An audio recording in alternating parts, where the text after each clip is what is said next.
नमस्कार, आप सभी का स्वागत है हमारे यूट्यूब चैनल न्यूराज क्लासेस में। आइए खंड सिंचाई अधिकारी परीक्षा 2020 के लिए भारत की कृषि से संबंधित महत्वपूर्ण प्रश्नों पर चर्चा करते हैं। ये भाग 4 है। इससे पहले भाग 1, 2 और 3 अपलोड किए जा चुके हैं, जिन्हें आप अवश्य देख लें या डिस्क्रिप्शन में उनका लिंक मिल जाएगा आपको। शुरू करते हैं।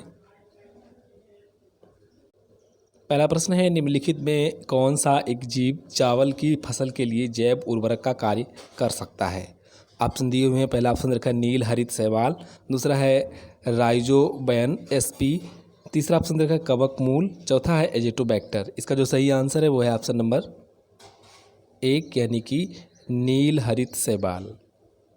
अगला प्रश्न है, रेगुर किसका नाम है? ऑप्शन दिए हुए हैं। पहला ऑप्शन रखा है लाल मिट्टी, दूसरा है जलोढ़ मिट्टी, तीसरा है काली मिट्टी, चौथा ऑप्शन रखा है लेटेराइट मिट्टी। इसका जो सही आंसर है वो है ऑप्शन नंबर 3 यानी कि काली मिट्टी को रेगुर मिट्टी के नाम से भी जाना जाता है। आगे बढ़ते अगला प्रश्न है, भारत में सबसे बड़ा मिट्टी का वर्ग है?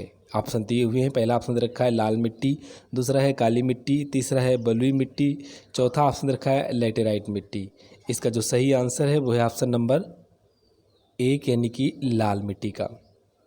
आगे बढ़ते अगला प्रश्न है, अधोलिखित राइजोबियम प्रजाति में कौन सी प्रजाति सोयाबीन के जड़ों में गांठें बनाती है? ऑप्शन दिए हुए हैं। पहला ऑप्शन रखा है राइजोबियम मेलिलोटी, दूसरा है राइजोबियम ट्राइफोली, तीसरा ऑप्शन रखा है राइजोबियम जेपोनिका, चौथा ऑप्शन है राइजोबियम फैजियोली। तो इसका जो सही आंसर है वो है ऑप्शन नंबर 3 यानी कि राइजोबियम जेपोनिका। अगला प्रश्न है, दलहनी फसल जिसमें प्रायः मैदानी क्षेत्रों में सहजीवी नाइट्रोजन स्थिरीकरण नहीं होता है। ऑप्शन दिए हुए हैं। पहला ऑप्शन रखा है सोयाबीन, दूसरा है मूंग, तीसरा है फ्रेंच बीन, चौथा ऑप्शन रखा है मटर। इसका जो सही आंसर है वो है ऑप्शन नंबर 3 यानी कि फ्रेंच बीन में जो है ये नहीं होता है। अगला प्रश्न है, वर्मी कल्चर में प्रयुक्त वर्म होता है? ऑप्शन दिए हुए हैं। पहला ऑप्शन रखा है टेप वर्म, दूसरा है सिल्क वर्म, तीसरा है थ्रेड वर्म, चौथा ऑप्शन रखा अर्थ वर्म। इसका जो सही आंसर है वो है ऑप्शन नंबर 4 यानी कि अर्थ वर्म। अगला प्रश्न है, कथन ए काली मिट्टी कपास की कृषि के लिए उपयुक्त होती है। कथन आर दे रखा है, उसमें नाइट्रोजन तथा जैव पदार्थ प्रचुर मात्रा में पाए जाते हैं। कोड दे रखा है, कोड से चयन करना है आंसर का। पहला है ए तथा आर दोनों सही हैं तथा आर ए की सही व्याख्या करता है। दूसरा है ए तथा आर दोनों सही परंतु आर ए की व्याख्या नहीं करता है। तीसरा दे रखा है ए सही परंतु आर गलत। चौथा ऑप्शन है ए गलत है परंतु आर सही है। तो इसका जो सही आंसर है वो है ऑप्शन नंबर 3 यानी कि ए सही है परंतु आर गलत है। इसमें जो काली मिट्टी कपास की कृषि के लिए उपयुक्त होती है, ये वाला कथन जो है ये सही है। बाकी नाइट्रोजन उसमें नाइट्रोजन तथा जैव पदार्थ की प्रचुर मात्रा पाई जाती है, ये गलत दिया हुआ है।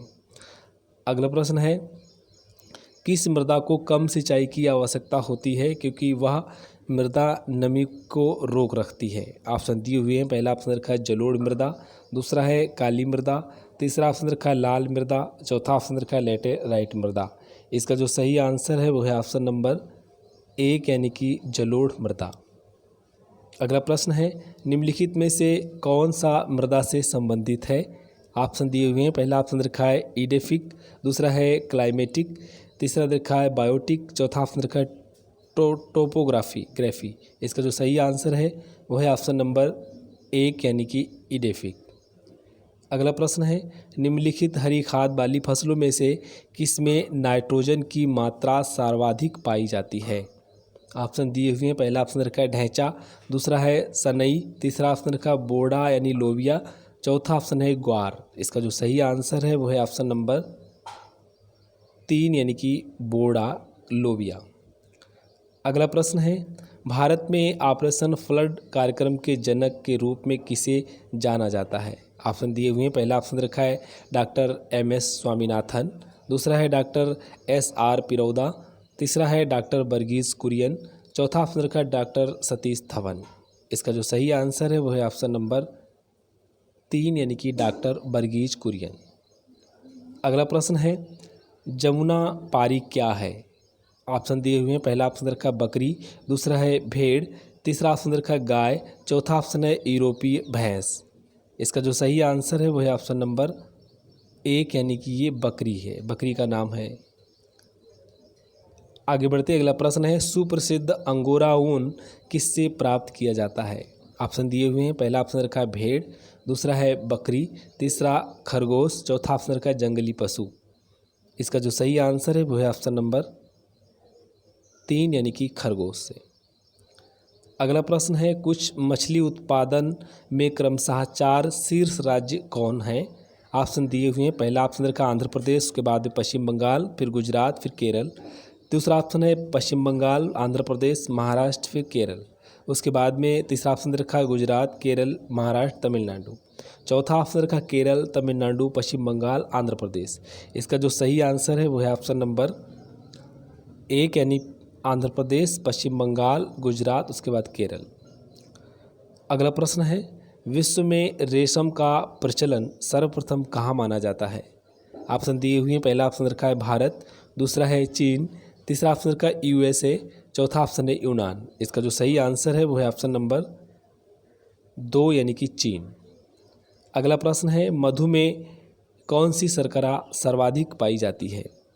ऑप्शन दिए हुए हैं। पहला ऑप्शन रखा मल्टोज व सुक्रोज, दूसरा है ग्लैक्टोज व फ्रक्टोज, तीसरा ऑप्शन रखा ग्लूकोज व फ्रक्टोज, चौथा ऑप्शन है लैक्टोपद व ग्लाइकोजन। इसका जो सही आंसर है वो है ऑप्शन नंबर 3 यानी कि ग्लूकोज व फ्रक्टोज। अगला प्रश्न है, गाय की जो नस्ल अधिक दूध देती है वह है? ऑप्शन दिए हुए। पहला ऑप्शन है गंगातीरी, दूसरा है हरियाणा, तीसरा ऑप्शन रखा है साहिवाल, चौथा ऑप्शन है थार पासकर। तो इसका जो सही आंसर है वो है ऑप्शन नंबर 3 यानी कि साहिवाल जो है ये अधिक दूध देने वाली गाय की नस्ल है। अगला प्रश्न है, दुग्ध के अग्रणी उत्पादकों का सही अवरोही क्रम है? सही अवरोही क्रम मतलब घटता हुआ क्रम। ऑप्शन दिए हुए हैं। पहला ऑप्शन रखा है चीन, भारत, रूस, संयुक्त राज्य अमेरिका। दूसरा ऑप्शन दे रखा है भारत, संयुक्त राज्य अमेरिका, चीन, फिर रूस। तीसरा ऑप्शन है संयुक्त राज्य अमेरिका, भारत, चीन, रूस। चौथा ऑप्शन रखा है भारत, चीन, संयुक्त राज्य अमेरिका, फिर रूस। इसका जो सही आंसर है वो है ऑप्शन नंबर 2 यानी कि भारत, संयुक्त राज्य अमेरिका, फिर चीन है, फिर रूस है।